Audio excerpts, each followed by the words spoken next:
বছর ঘুরে আবারও ঈদুল ফিতর।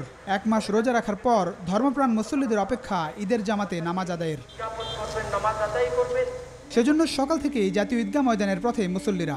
সকাল 8:30টায় ঈদের প্রধান জামাতে অংশ নিতে শুধু রাজধানী নয়, বিভিন্ন জেলা থেকেও মুসল্লিরা হাজির। ব্রাহ্মণবাড়িয়াতে গেছি। হ্যাঁ, এখানে আসছি, বেশি মানুষ হলে নামাজ পড়লে সব বেশি হয় এবং এবার দোয়াটা কবুল হয়। শুধু আমি এখানে নামাজ পড়তে আসছি রংপুর থেকে। জাতীয় ঈদগাহের সুরক্ষায় 6 স্তরের নিরাপত্তা ব্যবস্থা। প্রত্যেকের দেহ তল্লাশির মধ্য দিয়েই ময়দানে প্রবেশ। ঠিক 8:30টায় শুরু ঈদের প্রধান জামাত। ততক্ষণে উপস্থিত রাষ্ট্রপতি মোহাম্মদ আব্দুল হামিদ। অংশ নেন বিচারপতি, সরকারের মন্ত্রী, সংসদ সদস্যগণ সহ সমাজের নানা শ্রেণী পেশার মানুষ। ইমামতি করেন বায়তুল মুকাররম জাতীয় মসজিদের সিনিয়র পেশ ইমাম হাফেজ মাওলানা মুফতি মোহাম্মদ মিজানুর রহমান।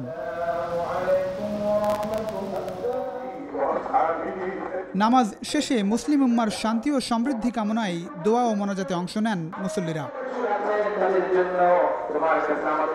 পরে একে অপরের সঙ্গে কোলাকুলি, কুশল বিনিময়। প্রধান ঈদ জামাতে অংশ নিতে পেরে খুশি সবাই, একই সঙ্গে সন্তুষ্ট নিরাপত্তা ব্যবস্থায়।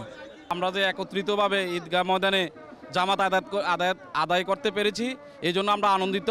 সিকিউরিটি খুব ভালো, সবাই শত শত অনেক লোকের আগমন হয়েছে। আল্লাহর কাছে ফরিয়াদ জানাচ্ছি যে আল্লাহ যাতে দেশে শান্তি বসবাস যাতে ফিরে আসে আর কি। মই বরিশাল ভাই, আজ বুকটা ফাইডা যায়, মনে কানতে ইচ্ছা করে, বুঝছেন।